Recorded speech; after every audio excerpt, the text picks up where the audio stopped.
টি-20 বিশ্বকাপে অঘটন, অস্ট্রেলিয়া হেরে গেছে আফগানিস্তানের কাছে। ভাবছেন এটা নতুন কী খবর, দুদিনের বাসি খবর, ঠিক তাই। কিন্তু এই বাসি খবরের পেছনে রয়েছে একটা মজার টুইস্ট। কী করে আফগানিস্তান এরকম একটা দল হয়ে উঠল? পাকিস্তানকে তারা হারিয়েছে, এই চলতি বিশ্বকাপে নিউজিল্যান্ডকে হারানোর পর অস্ট্রেলিয়াকেও হারিয়ে দিল। আসলে ইংল্যান্ডের প্রাক্তন টেস্ট ক্রিকেটার জোনাথন ট্রট এবং ভারতের প্রাক্তন তারকা অলরাউন্ডার অজয় জাদেজার কম্বিনেশন আফগানিস্তান দলের চিত্রটা সম্পূর্ণ চেঞ্জ করে দিয়েছে। আফগানিস্তানের প্রতিভার অভাব আসলে কোনো কালেই ছিল না, বিশেষ করে তাদের বোলিং চিরকাল ছিল দুর্দান্ত।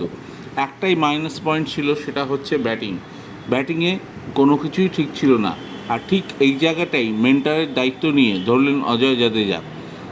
আফগান ব্যাটসম্যানদের পেস এবং স্পিন সামলানোর উপায় বলে দিলেন, শরীরের পজিশন কেমন থাকবে দেখিয়ে দিলেন। ঘন্টার পর ঘন্টা পড়ে থাকতেন নেটের পেছনে এবং ক্রিকেটের স্কিলের পাশাপাশি বিপক্ষকে মেন্টাল গেমে কীভাবে ভাঙতে হয় সেটাও শিখিয়েছেন অজয় জাদেজা। বিনিময়ে একটাও পয়সা নেননি।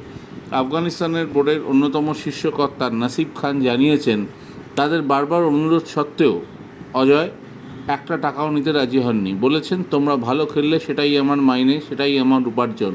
আর আজ এই টি-20 বিশ্বকাপে আফগানিস্তানের এই ক্রিকেট বুঝিয়ে দিচ্ছে তারা ধীরে ধীরে সঠিক পথে এগোচ্ছে, ক্রমশ বড় দল হয়ে ওঠার পথে তারা। সম্প্রতি সচিন তেন্ডুলকর থেকে শুরু করে ওয়াসিম আকরম পর্যন্ত আফগানদের এই সাহসী ক্রিকেটকে স্যালুট জানিয়েছেন। রশিদ, নবীন, নূর, গুলবাদিনরা আজ গুলির শব্দে আর ভয় পান না, নতুন ভোরের স্বপ্ন দেখেন ক্রিকেটকে হাত ধরে। আর তাদের এই স্বপ্ন দেখানোর পথে অন্যতম কারিগর অজয় জাদেজা। তিনি এই মুহূর্তে হয়তো মেন্টর নন, কিন্তু আগে ছিলেন।